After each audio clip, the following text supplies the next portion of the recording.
Welcome to the Tan and J-Man Show. I'm co-host Josh, the J-Man Munt, and sitting next to me is Tanner T-Dog Lee. Fun start tonight there, Josh. How you doing out there, T-Dog? Doing good, Jay, man. 465 episodes in as of this one, and that was an interesting introduction of yourself. Yeah, it's a Monday, so I struggled with words on Mondays, but I tried to combine Josh and J-Man in one, and it didn't. Came out Josh, so that's where I'm at today. At least you got your name right. Barely, yeah, barely remembered that one. Barely, but no, we're doing good. Doing good, Jay, man. How are you? Doing all right. Doing all right. It's a beautiful day here. Just beautiful. 70 degrees, like room temp outside. It's if somebody doesn't like the weather, the fall weather in late September and then most of the months of October, something's wrong with you. Yeah. It's just perfect in my opinion. Perfect. Absolutely perfect. But we got a lot to discuss tonight.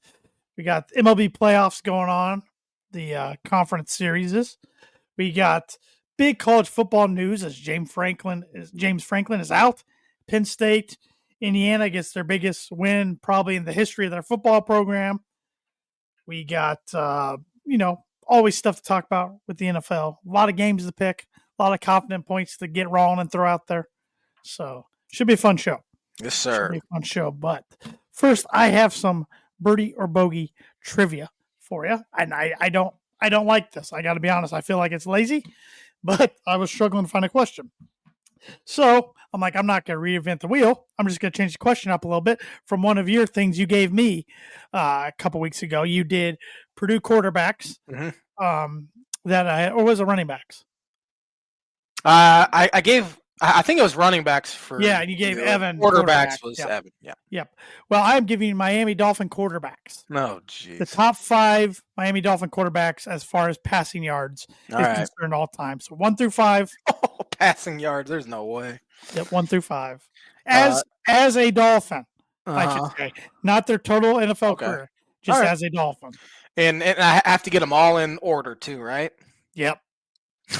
Just give me a bogey already. Birdie or bogey. Make it a little difficult. We're October 13th. I'm a million strokes behind. I haven't got one right all year. I'm at the current mental state that I don't know if I can name you 5 Dolphins quarterbacks ever. So it's gonna be an interesting one. Birdie or bogey is brought to you by Arlington Public House for good cuisine cocktails, located at 703 Main Street in Rochester, Indiana. Yeah, over the weekend they had Asiago crab dip, and they also had chicken cordon bleu, which I know you're a big chicken cordon bleu fan. Cordon bleu. So those are some new weekend specials, and they were outside Rochester, Indiana, on Saturday for the chili cook-off. They were selling beer, seltzers, wine, and mixed drinks, which you could, with the new rules in Rochester, Indiana, they have a zone in downtown Rochester which you can enjoy adult beverages if you're of the age and walk around now outside. So, it seemed like it was the perfect day for that, of the annual chili cook-off. It was 33rd annual chili cook-off and the 29th annual car show in Rochester, Indiana. So, but the first year you could legally enjoy walking around with adult beverages. So they had that. I remember when I was a kid going to, the chili cook-off car show. It seemed like it was like maybe 2 streets, but now it seems like when I see pictures, it's like all throughout Main Street. Yeah, I think their chili teams were down to 10 this year. I know they had some pull out last week, kind of at the last moment. But as far as cars went, it was down compared to last year. They had like 700. But this year, they still had a good number. They had 579. Man, that's still a pretty big car show for a one-day outdoor car show. Yeah, so definitely. Good on Rochester, Indiana, and good on Arlington for taking advantage of the nice weather and all the people in town and having some cold beverages for sale for them. So go check them out. I need to get my wife's grandpa is a big car collector. He has, I think she's gonna kill me if I get the number wrong. I want to say 7 antique cars, old school. Nice. He has an old 1940s Ford something. Oh, wow. There's a you see a red truck, like a Ford red truck on like Christmas ornaments, or he has that exact same truck. So I might need to get him up to the Rochester car show one of these days. Well, you do that maybe next year, and then I'll come join you because All right. I like chili. I know you don't like chili, but I like chili, so I like tasting chilies. And in the cars, I'm not a gearhead, but I think looking at a lot of those cars are pretty cool because Yeah. let's put it this way, a lot of those people aren't breeding the cars if it's going to rain, Right. because a lot of the cars never have seen rain Yep. in their lives, so you see a lot of cool cars there. So, yep. But a lot to talk about. Let's start off with some baseball. I feel like we won't be hitting baseball as heavy as we do football. So, but the Mariners are up 1-0. Yeah. Blue Jays and the Brewers and Dodgers start things off tonight. Yeah, the Mariners were up 3-0 early. Now it's 3-3 in the top of the fifth right now. So they're currently playing against the Toronto Blue Jays. But no, yeah, good matchups here. I mean, you got the top two seeds in the American League, and then you have the number one seed against the third seeded LA Dodgers in the National League. There's a disappointing end for the Cubs, but again, 29 teams say that every single year. So true, that's a good way to look for it. Who are you being positive? Who are you? Once the season ends, you kind of like you're usually in a pretty good place. And in fact, I was too. It wasn't really a heartbreaking loss they had on Saturday night or anything. They didn't really have a ton of opportunities to really make it heartbreaking, which was kind of nice. But the 3-1 loss afterwards, I'm like, that was a fun season. The second half was kind of it was rough-ish. I mean, they were still pretty good, but it was kind of the dog days of summer kind of hit.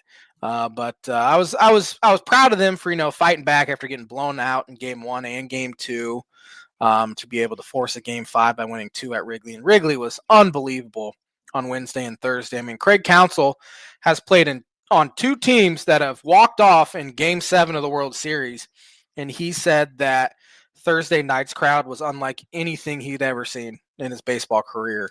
Well, I will say, even though he did, like you said, play for 2 teams that walked off Game 7, played for the Marlins and Diamondbacks. That also, it kind of a little difference, but dampens it a little bit. But still, for any baseball fan or fan base, that should be your loudest, most for sure raucous environment. So I get what you're saying there. And so and I'll look back fondly on this team, especially Game 4 of the NLDS when Ian Happ hit a 3-run homer off of Freddie Peralta. He was 2 for 32 in his career in the regular season coming in against Freddie.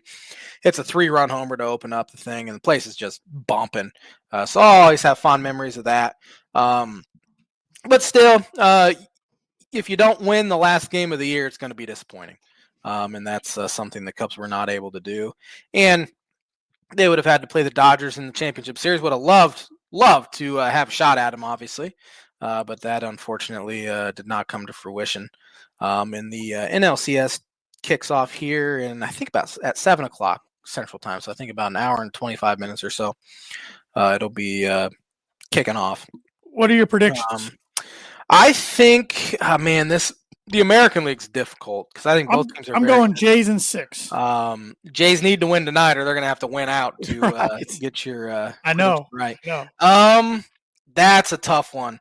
And that's the thing I love about baseball. One year, like last year, you get Dodgers, Yankees. Seattle just hit a 3-run homer. All right. Polanco, Sean Shriver, good friend of the show. Man, that's a good. That's a pretty good week for Jorge Polanco. He hit the walk-off single in the 15th inning the other night to advance, and now he's hitting the 3-run homer in Game 2. But is he related to Pasita Polanco? I don't think so. Okay. I don't think so. That's a name that's never been dropped in the 9 years of this podcast, but there we are. I wouldn't be so sure about that. I'm pretty sure I've talked about Placido Polanco at least once. But and again, that's what I love about baseball. One year you get Yankees, Dodgers. Next year you get the Mariners, Blue Jays. Blue Jays will be in the World Series. Mariners have never been there. Blue Jays haven't been since '93. If Brewers make it, they've never been there. So that's the thing I love about Then you baseball. got the Dodgers. And then you got the Dodgers, who I think a majority of America will be rooting against. However, I am rooting for them to sweep this week against I get that. I get that. Milwaukee Brewers, because I don't want to see any Brewer fan have any joy ever in their life. So That's a little harsh, but no, not harsh enough if you ask me. But no, I think it's hard to pick the American League now that Mariners are up, that 1-0, and now they're up 6-3 in game 2. That kind of just spoiled my prediction. So. Yeah, I'm going to take the Mariners in that one. Their pitching staff's unbelievable. And of course they have, Cal Raleigh with 61 homers in the regular season. He hit one last night to tie the game. Offense could be a struggle for him, but obviously it's not been too much of a struggle here over the first 2 games. Blue Jays, I just don't think have the pitching to get it done, but that offense can mash though. And then in the National League, I think the Brewers win a couple, but I don't think they're good enough to withstand a 7-game series. I'm going Dodgers in 7. The LA Dodgers. I'm going Dodgers and I'll give the Brewers 2 wins. I'm going to take the Dodgers in 6. And then all of America, besides those in LA, will be rooting for whoever wins the American. Well, even those in LA who like the Angels would be rooting for. I can't imagine there's too many Angels fans. Well. Yeah, I mean, and Giants fans for sure. Yeah. I guess that's not LA. It's California, though. Maybe those fans in Sacramento, if they're still A's fans. Maybe. I don't know. There'll be a tiny section of LA that's actually rooting for. There you go. For the Dodgers. Everyone else should be rooting against. Should be rooting against them.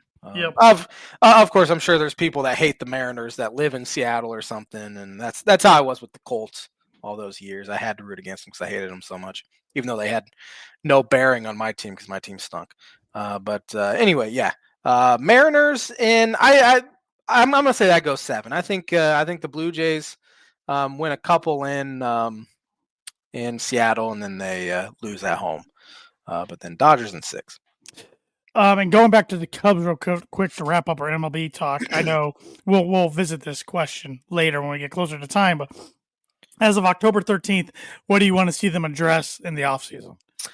Pitching, for sure. I mean, we saw not a single starter for the Cubs made it into the 6th inning in their 8 playoff games, and majority of them got taken out before 4.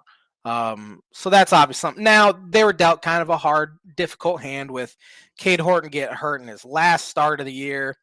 He'd been arguably the best pitcher in the National League, if not all of baseball, in the second half.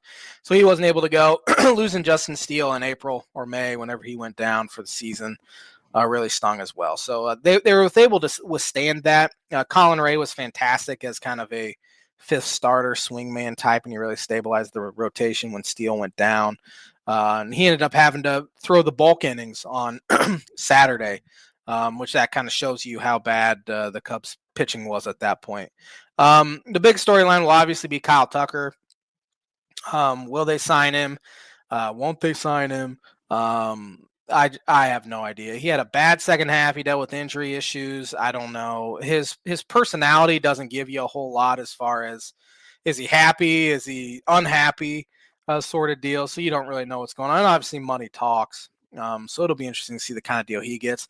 I think the Cubs, honestly, it'd be absolutely stupid to do it, but I think they're going to try to run it back for next year and keep kind of the same payroll, which would be a colossal mistake because you saw how close you were to get to a championship series, World Series this year. You're going to lose Kyle Tucker. Like that's my prediction is he signs with someone else. I don't know who that is, but I don't think he'll sign back with the Cubs. And then they're just going to try to run it back with a combination of Owen Casey at DH or Moises Ballesteros at DH, 2 young guys that they need to be good right away in order to kind of match the production that they will have lost in Kyle Tucker. Now, with Kyle Tucker having a bad second half, maybe he's willing to sign, if his market's not great, a deal kind of like Cody Bellinger did a few years ago with a couple opt-outs. So that could be definitely intriguing for the Cubs. It would not be as ideal for him, but I think somebody will give him $300 to $400 million, regardless of if he's worth it or not. It was kind of it was a real bad end to his tenure with the Cubs, should he not sign back. But I liked him, and he was their best hitter in the first half for sure. But yeah, pitching is obviously going to be number one, which for a lot of teams it is. The free agent market's not great because a lot of guys have been starting to sign sign extensions before they get to free agency. So it's not a great free agent class. So they're going to have to trade from their farm depth. And the issue with that is they don't have a ton of farm depth to trade from. So could be a boring offseason for the Cubs. I haven't read anything about the Cubs offseason from any insiders, nothing. This is just my prediction for them going forward. And they can really ill afford to be to have it be a quiet offseason. They really, now's the time. You have these young guys to build around, and Horton, Shaw. We saw what Moises Ballesteros can do. Pete Crow Armstrong, obviously. Daniel Palencia in the bullpen. Now's the time to go and make some more splashes and shore up this roster to be a legitimate World Series contender to win a division that you haven't won since 2017.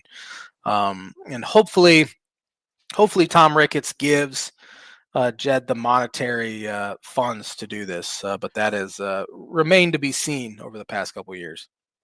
Well, it'll be interesting to keep our eye on it, and I'm sure we'll be talking plenty more baseball and Cubs when we get to those winter meetings. Yes. Yep. But do you want to get educated? Always. I need it. You and me both. All right, let's talk about some sporting events that have happened on October 13th.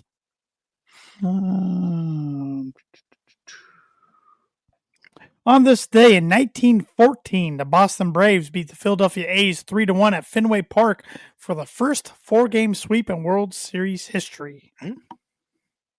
The Miracle Braves were last in the National League on July 4th. Wow. That is a miracle.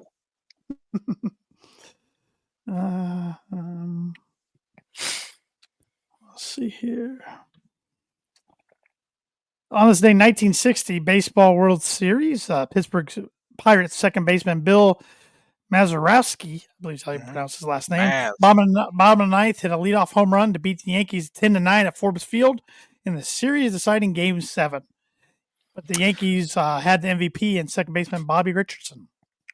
That's one of the most famous games in the history of Major League Baseball. Back when the Pirates were good. Let's see. On the day 1967, the first ABA American Basketball Association game was played with the Oakland Oaks beating the Anaheim Amigos 132-129. Red, white, and blue ball and 3-point field goal were introduced. That's awesome.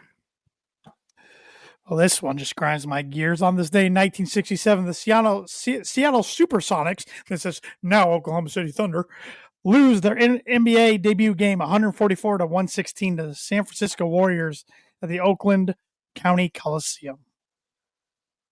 Bring them back. On this day in 1969, Billy Martin, who went 97-65 that year, was fired as the manager of the AL West winning Minnesota Twins. He's about the only guy that could win 97 games consistently and still get fired about 10 times.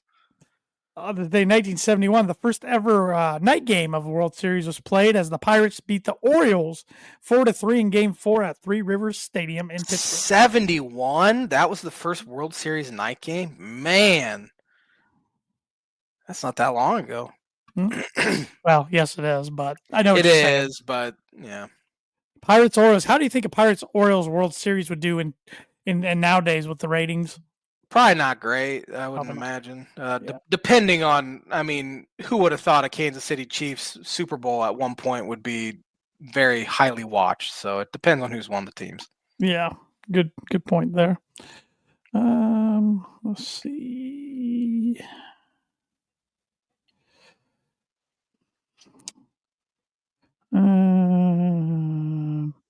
On this day, 1991, who won the American League Championship? 91, that was the Minnesota Twins. The Twins beat the Blue Jays 4-1. Then they ended up beating the Atlanta Braves, I believe, in the World Series. On this day, 1993, who won the National League Championship? That was the Philadelphia Phillies. They beat the Atlanta Braves 4-2. On this day, 1996, who won the American League Championship? That was the Yankees. The Yankees beat the Orioles 4-1. On this day in 1998, who won the American League Championship? That would be the Yankees as well. The Yankees beat the Indians 4-2. On this day in 2002, who won the American League Championship? That would be the LA Angels. Yeah, the Anaheim Angels. Anaheim Angels, then, yeah. Beat the Twins 4-1. On this day in 2015, basketball player Lamar Odom was hospitalized after being found unconscious in a brothel in Nevada. Remember when that was news? Yeah. That Lamar. day? Yeah, Lamar. And on this day in 2019, Simone Biles became the most decorated gymnast in history when she won her record 25th medal at the World Championships in Germany. Pretty good. It was 10 years ago today that Kyle Schwarber hit a homer against the Cardinals on top of the video board out in right field. 10 years ago is when the Cubs beat the Cardinals in that NLDS. 10 years! Makes you feel old, doesn't it? Does. Time flies when you're having fun, they say. Yeah. So you must be having a lot of fun. So, and that is the On This Day segment for the week, which is brought to you by, like it has been every week in 2025, Moody Wood and Laser Crafts. Moody Wood and Laser Crafts is a veteran-owned and operated woodcraft shop based out of Texas with Indiana grassroots. They provide 100% hand-cut custom designs to fit your needs, and their pieces are a great addition to any home, office, man cave, kitchen, go on and on. I mean, now that he makes patches anywhere you go, it doesn't have to be a room. See some of their recently completed projects by visiting them at Moody Wood and Laser Crafts on Instagram and on Facebook. And if you let them know the Tan and J-Man Show sent you, you get 15% off your first order. Christmas is right around the corner. It is now, yeah. We are almost 2 months out. Now, now's the time you got to start looking. Yep, I just thought about that today. I'm like, I got to start Same. thinking about Christmas shopping because the older I get, I don't like to wait to the last moment. I used to be a last moment shopper for Christmas stuff, but they make it so easy to be a last minute shopper with Amazon and all that, especially it shows up on your door the same day you order it. So it makes it easy, but at the same time, also stressful though. Definitely. So yeah, I don't like to stress. So no, I want to get it over with early. So it makes anything Thad does with Moody Wood and Laser Crafts makes a great Christmas gift for any loved one or friend. So hit them up. Tell them Tan and J-Man Show sent you get 15% off. And like I said, go check him out on social media, on Instagram and Facebook, and his website, moodywoodandlasercrafts.com. So makes good stuff. All right. So college football, I mean, we kept saying it, like if Penn State would happen to lose the Northwestern. They're not losing the Northwestern. They're not losing. But there's no way they're losing. They lost to Northwestern. Yeah. So 3 weeks ago, Penn State was number 2 in the country, heading into overtime against Oregon. Yeah. Ends up losing in double overtime. Flash forward 3 weeks later, they're 3-3. They're without a head coach, and their starting quarterback, Drew Aller, is done for the year. Yeah, things happen fast. Life come at you fast. Yeah, I mean they were still like just as you said. That was just 2 weeks ago, right? I mean 3 weeks in the season, 3 games, I should say. But really only 2 weeks ago, they were still talked about as being a national title contender. And now, James Frank, I want to come up with a nickname for him, like the anti-big game James is what I want to call him. Small game James. Franklin could never win the big one, and now he started losing to 2 of the worst teams in the Big Ten. I mean, you're 20+ point favorites back-to-back weeks, and you lose games. And then I think the loss to UCLA was bad, but like, all right, it was on the road. They're not going to lose at home to a bad Northwestern team, and they did it, man. In Death Valley, you knew that was the nail in the coffin, and sure enough, just less than 24 hours later, he gets the boot. So now Penn State's going to be in the job or the coaching search market, which they haven't been since 2014. So it's been a long time. There's been some interesting names that have been bandied about. One, Bruce Feldman, who's a college football insider writer, he said the top 2 names in their search are Matt Rule and Curt Cignetti. Sure. You give them both a call. You have to. For sure. Matt Rule's a Penn State grad. Played there. That's what I just say. He's Penn State grad. Well, I was just everybody knew that he played. I mean, that's some assumed, I guess. Yeah, sorry. I could have worded that better. And then Curt Cignetti is from Pittsburgh, and he coached in Pennsylvania before, so there's at least some ties. He's an older guy. I think he's 65 or so, 64, 65. But he wins. I mean, he really does. He definitely wins.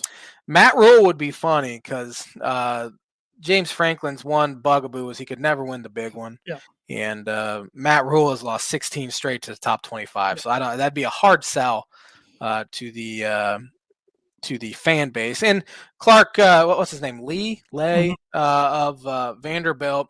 I think he'd be a fantastic hire, but again, it'd probably be another tough sell to the fan base because James Franklin was a Vandy guy as well coming there. So it's an interesting time. I think they immediately vault up to the best job available currently. 100%. I got the New York Times up here, and they list all the jobs that are currently open. They have Penn State number 1, and I should note James Franklin in his tenure at Penn State went 104-45. Pretty good. It wasn't like the dude was a slouch; he just couldn't get over the hump. And in the last 5 years, they were 44-17. I mean, my goodness, he did that at Purdue University. The university probably changes their name. I'm calling it right now. I think Franklin gets a job next year if he wants one. Watch him turn into a guy who can get it done. Yeah, as far as the big game wherever he goes. Hilarious. I did read that there's a clause in his contract. I forget what it was called, but he has to be actively searching for a job in order to get the full buyout. So yeah, I think he'll get a job immediately. I think he'll get a good job immediately. Maybe even like a Virginia Tech, which is open, would be interesting. Yep, they list Penn State at number 1 job, Arkansas number 2, that has a 29-27 record. UCLA they rank as 3rd. Last 5 years, 30-24 record. Oklahoma State at 4. Last 5-year record is 33-24. Virginia Tech at 5. 5-year record is 23-31. Stanford, forgot that was even open. 6. Their 5-year record is 14-39. Oregon State at 7. Their 5-year record is 30-28. And then UAB, the record of the last 5 years, 25-31. And last is Kent State. His record's 14-40. Yeah, 5 years. Yeah, that's rough. And those are just jobs that are open right now. 9 jobs we know that are open as of October 13th. There's other jobs that could be open. Florida State. State now, yeah. Wisconsin. I think that's a foregone conclusion at this point. I'm sure I'm forgetting another decently big one, but those are out to me. Depending on how it'd be stupid, I think, but depending on how the rest of the year goes, maybe Clemson opens. Who knows? Yeah, I guess LSU could open if they really tank. Yeah. They would have to really fizzle out. Yeah. Oklahoma's had a good start to the year, but again, if they tank a little bit, I could see them firing Venables. Texas won't get rid of Sark. I think Sark's safe. Do you think Moore could be in trouble in Michigan if their season really goes downhill? I could see that. Yeah, he kind of seemed more like a placeholder than he did a long-term fit anyway. So yeah, I could absolutely see that. I mean, maybe Iowa opens. Maybe. I could see Kirk. Kirk will never get fired. No. It'll be him stepping down or retiring or whatever. Maybe. They've had a pretty solid season so far. No one's really talking about them. Including just beating Wisconsin 37-0, which I think that was a nail in Fickle's coffin to get shut out. Surprised we haven't got news already about it. I agree. Yeah. You can't wait around anymore for 4 years for a coach to turn things around. You got to make moves real quick. But I would imagine, depending on how the rest of the season goes, that Fickle's probably gone. I can't. They're not going to win too many more games. No, I think we were just I think maybe last week or maybe over the weekend we went through their schedule and maybe 3-9, maybe 4-8 if they're lucky.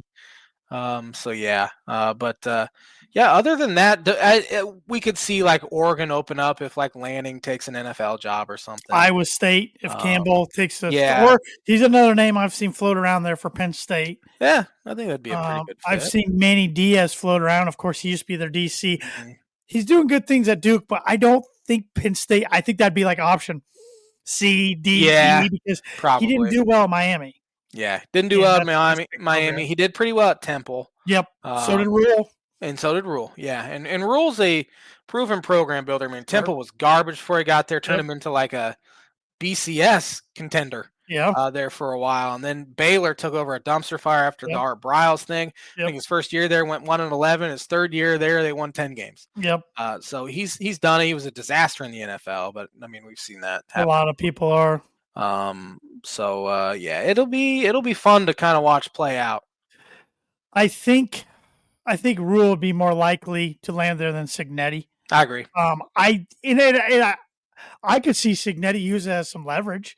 He should. And I think Indiana will match whatever anybody throws out there. I mean, which is crazy because I mean he could become one of the top 5 paid coaches in all college football here pretty quickly. Probably deserves it, honestly. Yeah.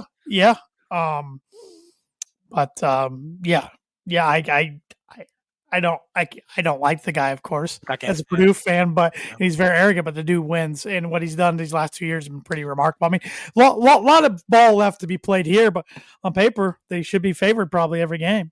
Yeah, and that's another thing. All it takes is the right hire. Yeah. I mean, you saw the wrong hire in Wisconsin with Luke Fickell. Yep. Went completely against kind of how they built to be a sustainable, good team, and look at him now. He's going to get fired in year 3.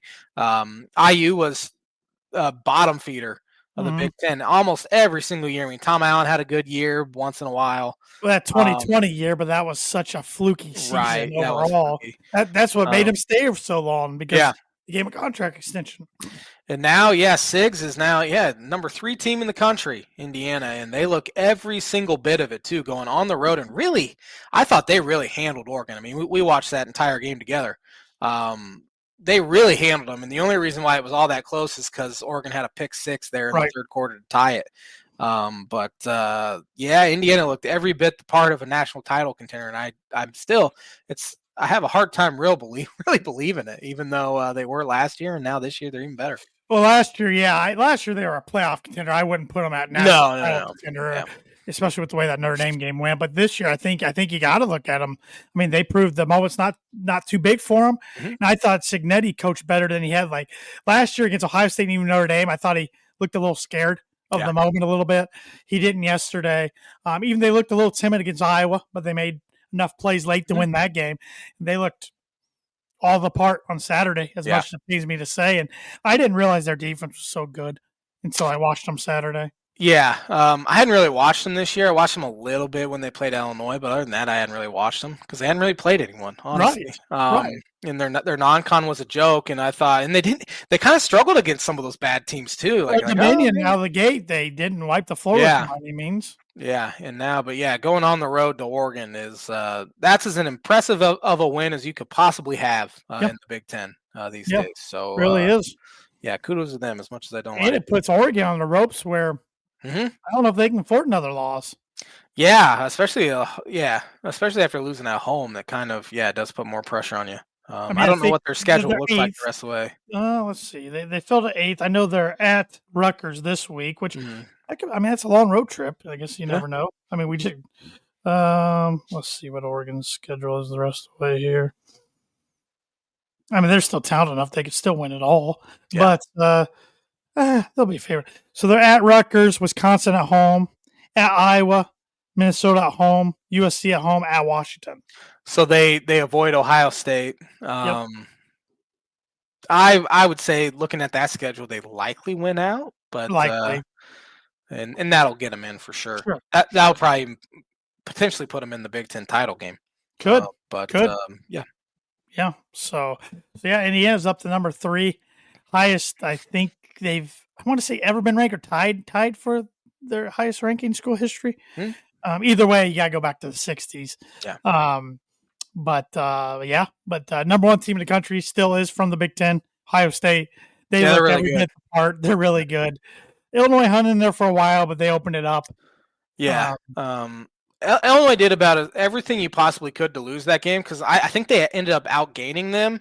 But you turn it over twice, or you turned over. I think they turned over 3 times. Their punter accidentally took a knee when he was going down to catch it, which put Ohio State in good field position. I don't recall seeing that hardly ever happen. I don't. Yeah, I obviously it only happened in the college game because you're Right. down immediately.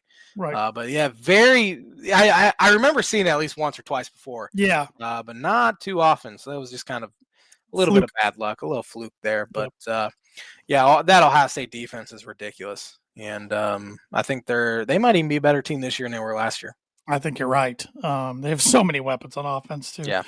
And speaking of outgaining your opponent by yardage but turnovers killing you, that's what happened to Purdue Boilermakers. I mean, I'm still fired up about their loss Saturday night. They outplayed Minnesota. Mm-hmm. Led the whole game until 7 minutes left. I mean, I pulled into our garage and it was third down. Purdue was up 7. By the time we got all done, turned on TV, Purdue's still only up 7. And Minnesota has the ball. Well, come to find out, Purdue missed the field goal. 40-some yard field goal would have got them up 10.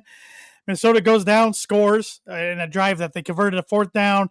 Purdue had two face mask penalties on third down. And then the very next drive, Purdue throws a pick 6. Yeah. And then Purdue drives all the way down to try to tie the game and can't convert. We Purdue outgained them by 200 yards. 400 something to 200 something, and it was 4 turnovers, and the defense only created 1 turnover. You can't win games like that. And I felt like they shot themselves in the foot a little bit the week before against Illinois, but this time was like blowing their foot off, type shooting themselves in the foot. And now they travel to Northwestern this week, and another game, the 3-point underdogs, but you think they got a chance, but man, it's like I almost want to say Northwestern is a must win already for Barry Odom to keep the fans interested for the rest of the season. Yeah. If that makes sense. The non-diehard fans, I guess.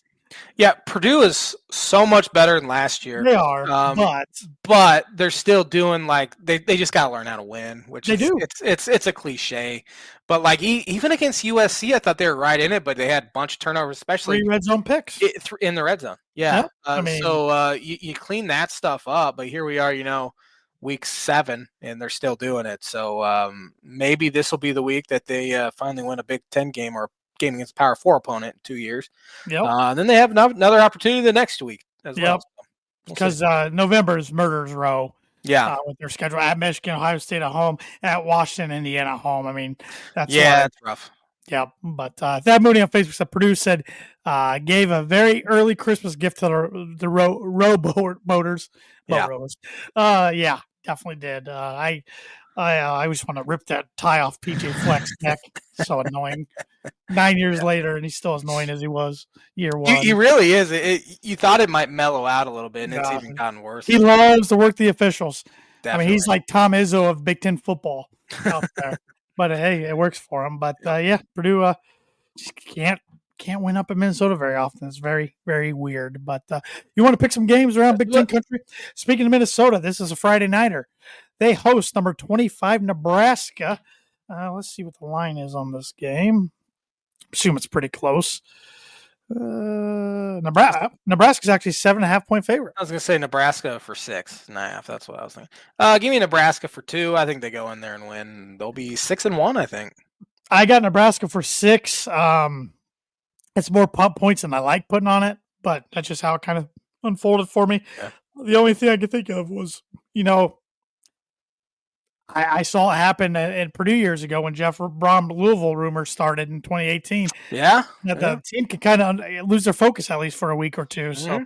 So that could happen at Minnesota if they're not locked in. But I think Nebraska's better. So Washington at Michigan. Very interesting game here. Michigan's a 6.5-point favorite. Give me Michigan for 6, mainly because they're at home. I think Washington's pretty good, though. Yeah, Washington's 5-1. Michigan's 4-2. I'm taking the Wolverines for 5 because they're in the big house. Purdue at Northwestern, odd 3 p.m. Eastern Standard Time start kickoff. Northwestern's 3.5-point favorite. We're supposed to get thunderstorms in the Chicagoland this weekend, so hope you're ready for another 3-hour lightning delay. I am so sick of that. Give me Purdue for 1 confidence point. I'm taking Purdue for 2. It's more of a probably homer pick and I'm taking 2. I mean, I'm vintage Dan Munt one of the years when the Dolphins were bad against the Colts. I just want to stand up. Give me something to cheer for. Yeah. I just want thing. something to cheer about. Which I will say this Purdue team's a lot more fun to watch than Yeah. last year's. But still, yeah, I was pretty frustrated and still am with the way they I don't recall Purdue outgaining an opponent by 200 yards and losing in my fandom. Yeah, it's They tough. probably That's have, tough to do. but yeah, that's hard to do. So Michigan State at number 3, Indiana, who's a 27.5-point favorite. I don't know if they still play for the rivalry trophy, but if they do, can you name me the rivalry trophy they play for? No. The brass spittoon. Ah, that's kind of cool. It's kind of cool. Give me Indiana for 8. I got Indiana for 9. So I just don't think Michigan State's very good. I think Indiana is. So number 1, Ohio State at Wisconsin. Ohio State's 24.5-point favorite. That's my 9-pointer. Give me Ohio State. This is my 8-pointer. So just because they're on the road, only reason I didn't put 9 on them. Number 8, Oregon at Rutgers. Oregon 17.5-point favorite. Give me Oregon for 7. I got the Ducks for 7 as well. Penn State interim head coach, new quarterback at Iowa. Iowa's 2.5-point favorite. Give me Iowa for 5. Could see Penn State maybe come out fired up because of all that, but I'm still taking Iowa for 5. I got Iowa for 1. I think Penn State's still more talented, but that means nothing at this point in the season. Yeah. So Maryland at UCLA. UCLA is a 3.5-point favorite. The Bruins are on a 2-game win streak. Man, Maryland could be 6-0 and be ranked right now, but they've lost 2 heartbreakers in a row to at home too to Washington and Nebraska. Give me UCLA for 3 though. I'm on the Jerry Neuheisel train. I'm taking the Bruins for 3 as well. And the battle for the Shillelagh here. Number 20, USC, 9.5-point dogs at number 15, Notre Dame. This will be the J-Man's bucket prediction of the week. Give me Notre Dame for 4 points. I think they handle them. They're kind of sluggish there over the weekend for the first half anyway, but they ended up blowing the doors off NC State in the second half. But J-Man's Book and Prediction Week brought to you by Travis Watching Insurance Agency for Life. Home, auto, business, renters, workers' common, farm insurance. Contact Travis at 219-869-4561. Book it.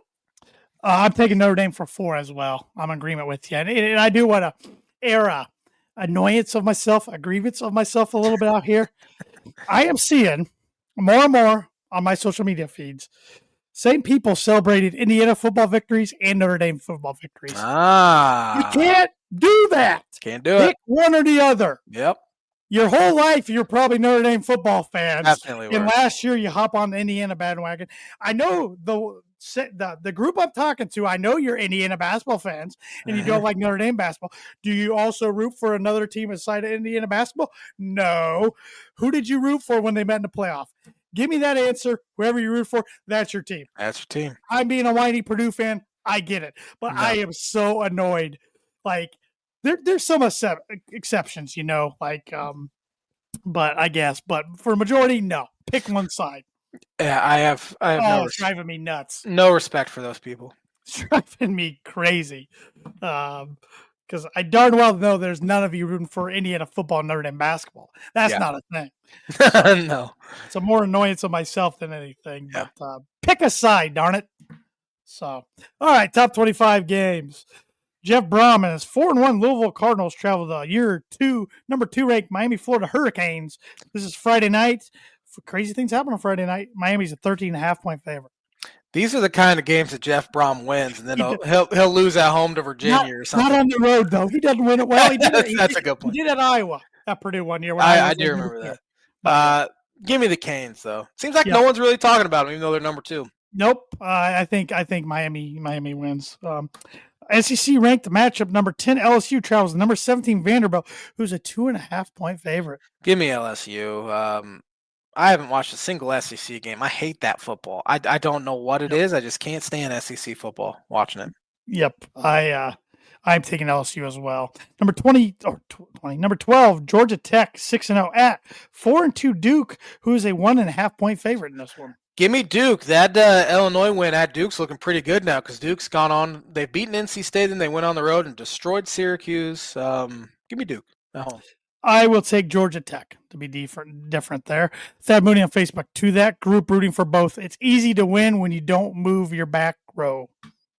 Yeah. Fair enough. Oklahoma, number 14, suffered their first loss of the year to arch rival Texas at 3-3 South Carolina. Oklahoma's 5.5-point favorite. Talk about a disappointing year for South Carolina. Coming to the year ranked, what was it, 11th, 10th, or 11th? I didn't really buy them. Give me Oklahoma on the road. I didn't buy them either. I'm taking the Sooners. Number 5, Ole Miss, who escaped which would have been a huge upset of Washington State. 6-0 at number 9, 5-1 Georgia, who is a 7.5-point favorite. Give me Georgia. I'm taking the Dogs at home. Number 4, A&M, 6-0 at 2-4 Arkansas. A&M 7.5-point favorite. No one's really talking about A&M either being 4-0. Give me the Ags. I'm taking the Aggies as well.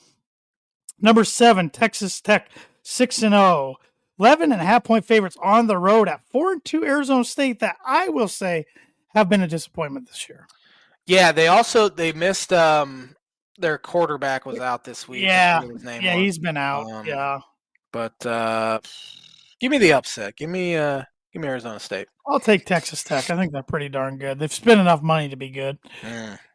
Number 11, Tennessee 5-1 at number 6, 5-1 Alabama, who's an 8.5-point favorite. Give me Bama. Seems like they're starting to hit their stride a little bit. Yep, I like Bama as well. Number 16, Missouri, who lost a tough one to Alabama. 1.5-point favorites at 3-3 Auburn. There's a job that could potentially open as well. Yes, I think that job will open depending on how the rest of the season goes. But give me Auburn. That would be a big one for them. I think the Tigers win this game. I can't. Yeah.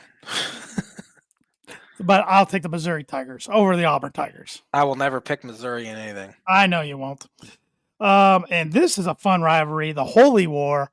5-1, number 23 Utah at number 15, undefeated 6-0 Brigham Young University that nobody's talking about.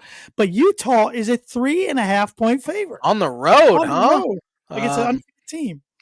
Give me the home underdog. Give me BYU. Yep, I'm taking the Cougs. But that I always like. Well, for one, it's a late game usually. I always like watching that one. That's usually a pretty intense rivalry there. It's usually high scoring too. Yep, but some good games. Some good games for the Saturday slate. Definitely. This week. So, anything else you want to talk about college football related? Nope. All right. Well, let's move on to the NFL, which we are as of after tonight's Monday Night doubleheader, which next week is the last week for that. I looked it up. I don't know why we're having so many of these weeks of these doubleheader Monday night things. And next week, the second game's at 10 between the Texans and Seahawks. I would hate to be a fan of either of those.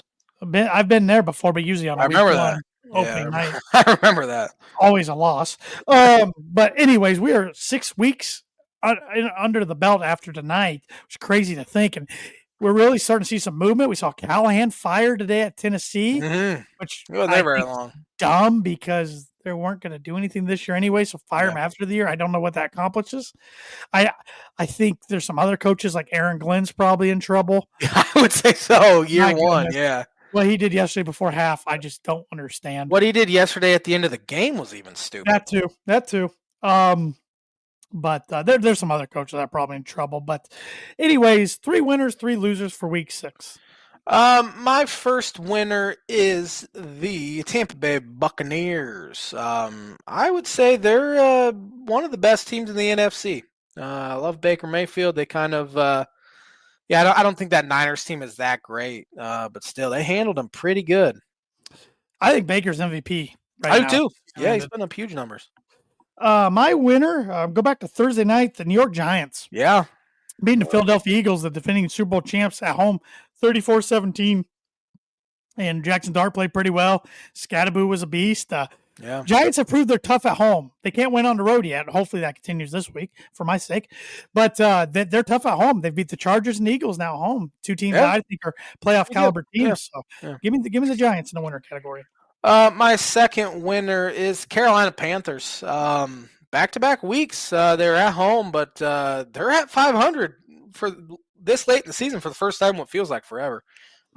Rico Dowdy, whatever his name is, back-to-back 200-yard games. Like he's Chubba Hubbard's gotten Wally pipped. Mm-hmm.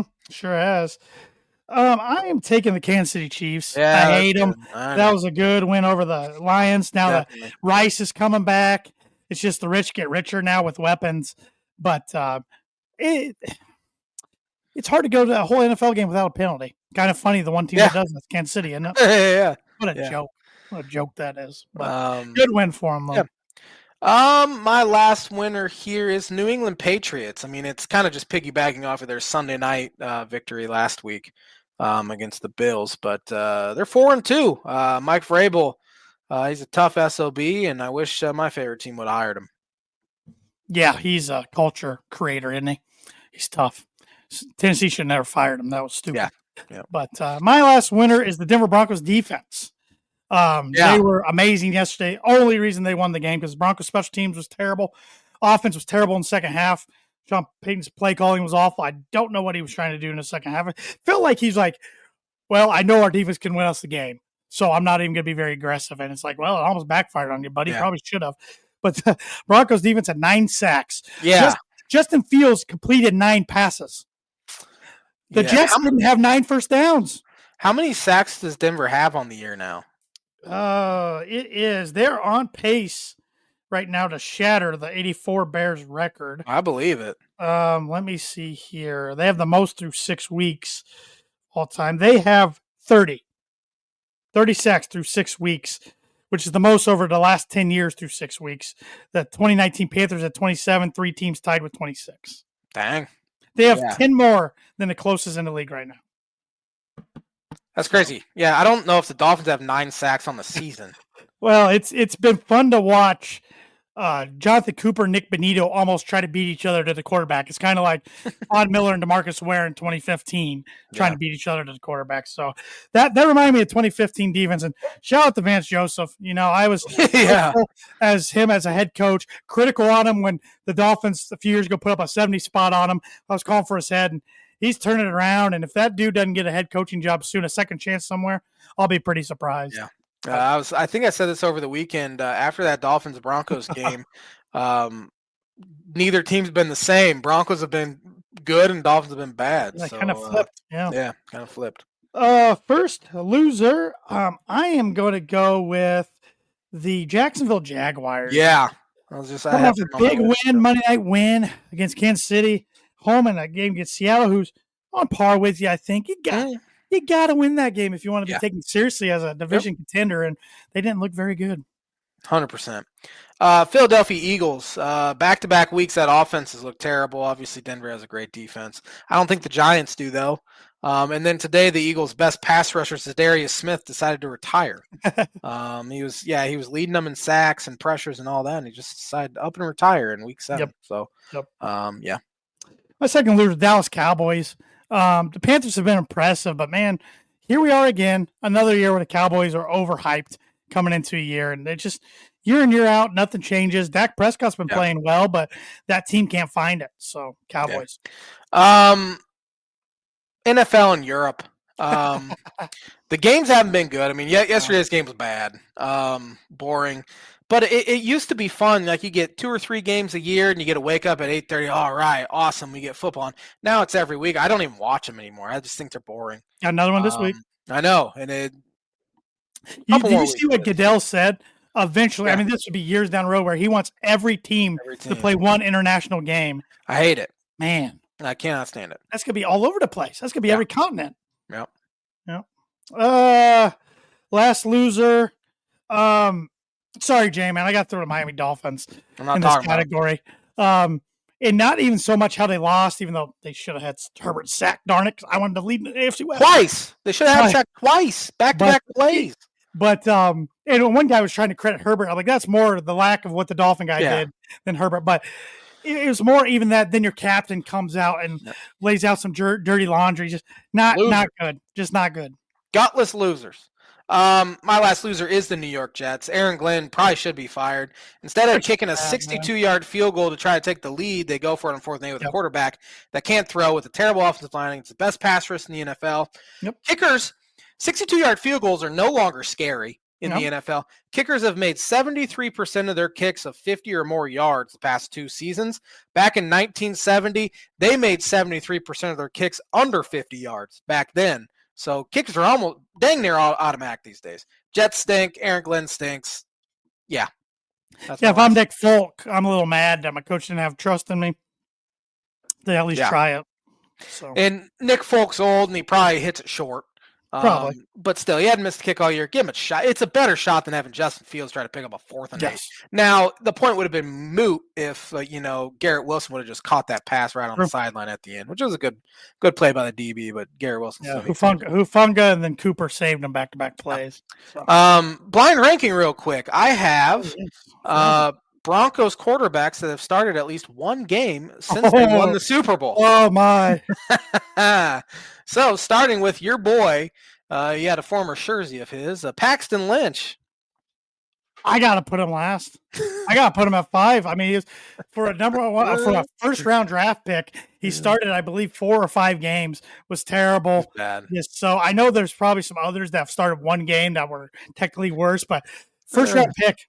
So I got to put him at 5. I remember watching that draft with you in my tiny little apartment. You got a fist pump out of you. I pumped that one and I booed Garrett Bowles. I wish I could have those over. I remember that. Brandon Allen. Oh, Brandon, he actually played it decent. Remember they got up big at Minnesota and then they choked. I remember that one. I'll put him at 3 because I think there's another one I could slide at 4, but this could backfire on me big time. Drew Lock. Oh, promising into the 2019 season for the guy, but then the rest of it was not good. Yeah. He was better than Brandon Allen, so I'll put him at 2. Brett Rippon. He's my number 4. I was at the New York Jet game, me and my wife, in 2022 when the Jets won 16-9. And real quick, I know we don't have much time. The last 4 meetings between the Broncos and Jets, this year, 13-11 Broncos win. Last year, 10-9 Broncos win. 2023, 31-21 Jets win with Nathaniel Hackett. That was embarrassing. And 2022, 16-9 Jets win. Stop letting these two teams play. Yeah, I saw a tweet. It was like these teams should be playing on like a Tuesday at 7 a.m. on the Weather Channel or something. I'll put Rippon at 4, so I have my number 1 left. Your number 1 is Jarrett Stidham. All right, I would put Locke at number 1 if I could re-rank, but I'll put Stiddy at 2. I was waiting for Russell Wilson or you to be mean and put Kendall Hinton in there. I almost did, but he technically did not start that game. They did not give him a start for that weird. Interesting. Yeah, at least Football Reference didn't, because I was expecting that weird COVID one. Oh, that was I was really mad at that. But Blind Rank segment, good one, is brought to you by Performer Print Suit Promo Group. If you're looking for a trustworthy, dependable resource for your next trade show, company picnic, or sales meeting in 2025 or 2026, Performer Print Suit Promo Group has over 50 years combined experience in promotional products and commercial print. They strive for fast and efficient response to all your print needs, so you need to look no further. Let them be your one-source print and promotional company today by giving Barbara Van Weinsberg a call at 574-210-3815. Divisional matchup Thursday night. We got the Pittsburgh Steelers, who nobody's talking about, at the Cincinnati Bengals. Yeah, everyone in the division over the past 3 weeks is winless except the Steelers, who are 2-0. Give me the Steelers for 11. I got the Steelers for 11 as well. Flacco looked okay in a start. It's tough. It's a tough situation for him, but he keeps chucking along. LA Rams at Jacksonville Jaguars in London. Jaguars play in London every year because the Cons' relationship with London. Puka questionable for this game. Enough of the Europe games. Give me the Rams for 6. I'm taking the Jags for 6 because I'm assuming Puka didn't play. So, Patriots at Titans. Vrabel going back to Tennessee for the first time. Give me Pats for 5. I got the Pats for 12. And I think Vrabel wants to run up the score on them. Yeah. Saints at Bears. I wish I could see the Bears play tonight because they haven't played in a couple weeks because they've been on bye. Give me the Bears for 12, though. I got the Bears for 8. I think they take care of business at home no matter what happens to them at Washington tonight. Miami Dolphins at the Cleveland Browns. The whole country will be watching this one. If the Dolphins lose this one, I think McDaniels is fired on Monday. That's my thought, and I think they do. Give me Browns for 3. I got Dolphins for 3. Dolphins are they're better, but yeah. I think that defense gives Gabriel some problems, but we'll defense couldn't give me some problems at this point. Carolina Panthers at the New York Jets. Give me the Jets for 1. Whoa, 1 and only. They should be fired up this week. If not, God, they're favored. Actually, believe it or not. I got the Panthers for 9. I mean, I watched that Jets team yesterday. Oh my goodness, they're bad. Yeah. Eagles at Vikings. Give me the Eagles for 10. I think they bounce back. I got the Vikings for 5. If the Eagles lose this one, it might be time to press the red panic button a little bit.